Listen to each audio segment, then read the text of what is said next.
মালদহের সুজাপুরে 159 বুথে উত্তেজনা।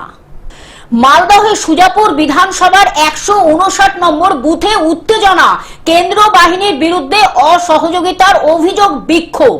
প্রিজাইডিং অফিসার ও ভোট কর্মীদের ভূমিকা নিয়েও প্রতিবাদ জানিয়ে সরব ভোটাররা।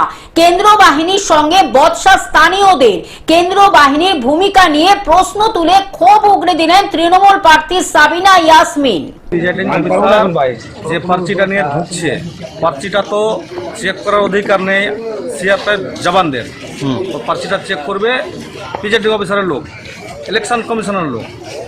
ইনারা কিন্তু ইলেকশন কমিশনের লোক না, তাহলে সিআরপিএফ এটা ইলেকশন কমিশনের লোক না। এরা ভোটটা ঠিকভাবে হয়, সুস্থভাবে হয়, এটা হচ্ছে ওদের কাজ। এটা হচ্ছে ওই পার্চিটা দিচ্ছিল না।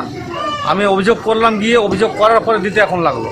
কোনো বুধে আমাদের 22টা বুধে কোনো বুধে আমাদের ওটা ছিঁড়ে ফেলা হয়নি। এটা বুধে শুধু হচ্ছিল। কেন হয়েছে এরকম? এটা মনমানি করছে ইলেকশন কমিশনার লোক, এই প্রিজাইডিং অফিসার আরএসএসের লোক বলেন এরকম করছে।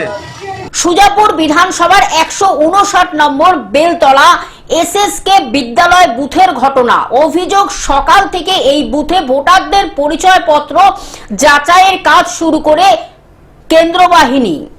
সাবিনা ইয়াসমিনের অভিযোগ, ইচ্ছাকৃতভাবে পরিচয়পত্র যাচাইয়ের নামে ভোট স্লো করাচ্ছে কেন্দ্র বাহিনী। এর মধ্যে বিশেষ উদ্দেশ্য রয়েছে, মানুষ ভোট দিতে এসে বাধা পাচ্ছেন। কেন্দ্র বাহিনী এভাবে পরিচয়পত্র যাচাই করতে পারে না।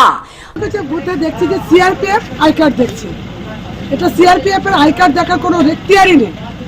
এটাকে ফালতু ওরা লেট করাচ্ছে, পোলিংটাকে লেট করাচ্ছে, যেন স্লো পোলিং হয়।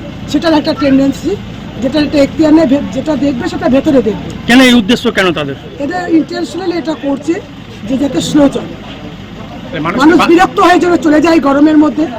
দীর্ঘক্ষণ লাইনে দাঁড়িয়ে থেকে কেউ যদি 1 ঘন্টা 2 ঘন্টা 3 ঘন্টা থেকে লাইনে দাঁড়িয়ে যায়, অনেকেই হয়তো লাইন থেকে চলে যেতে পারে। যেটা পার্সেন্টেজ, ভোটিং পার্সেন্টেজ যেন ভালো না হয়, এটাই লক্ষ্য। মানুষ বাধাপ্রাপ্ত হচ্ছে। মালদহ থেকে অভিষেক দাসের রিপোর্ট, গ্লোব নিউজ। এখন থেকে গ্লোব টিভি দেখুন আপনার স্মার্টফোনেও। গুগল প্লে স্টোর অথবা অ্যাপল স্টোর থেকে ডাউনলোড করুন গ্লোব টিভি লাইভ অ্যাপ। এছাড়া জিও টিভি অ্যাপ থেকে দেখুন গ্লোব টিভি লাইভ।